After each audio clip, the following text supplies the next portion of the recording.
Gleneagles presents Hospital Admissions and Discharge. Ken is scheduled to go for surgery. On admission day, he takes a queue number and is soon called to Admission Officer Lucy's counter. Lucy explains that there are only 4 simple steps for his admission. First, Ken needs to pass Lucy his original identity card and doctor's documents. Next, Lucy will give Ken an agreement for hospital services to sign. This is an estimated cost of his hospital stay, excluding the doctor's fee. 2 estimates will be given, based on the statistical records of hospital bills from previous admissions. The 50th percentile estimate shows the amount where half of all patients would eventually pay more, and half of patients would pay less. However, the 80th percentile estimate shows the amount that just 1 in 5 patients would end up paying more. Ken can use it as a guide to gauge how much he needs to pay when his bill arrives during discharge.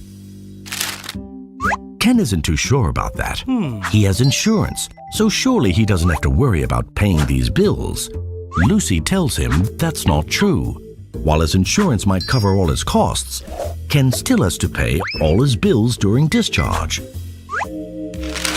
Ken is surprised. Not to worry though. Lucy says the hospital will make a claim on his behalf, and Ken can get his money back when the insurance company reimburses the hospital in about 4 to 6 weeks. Lucy then presents Ken with his payment options: self-paying, Medisave, other health insurance or company insurance, or local health shield. Each of these has different processes. Choosing Medisave will require him to fill up the Medisave authorization form. However, if he chooses to use other options, he has to fill up the non-utilization form. If Ken wants to use a company or other health insurance, he will need to provide a letter of guarantee during admission. Otherwise, he needs to pay a full deposit during admission. Ken decides to use his local health shield, and he fills up the claim form for Medisave approved integrated plan. Ken also pays the deposit and is almost done. Lastly, Ken will be assigned his hospital room. Lucy explains that his room availability changes based on ongoing discharges and sudden emergency patients. She can only find out if his preferred room type is available at the time of admission. If his choice is not available, Ken will be provided an alternative and transferred to his ideal room when possible. After a successful operation, Ken is ready to be discharged. Yay!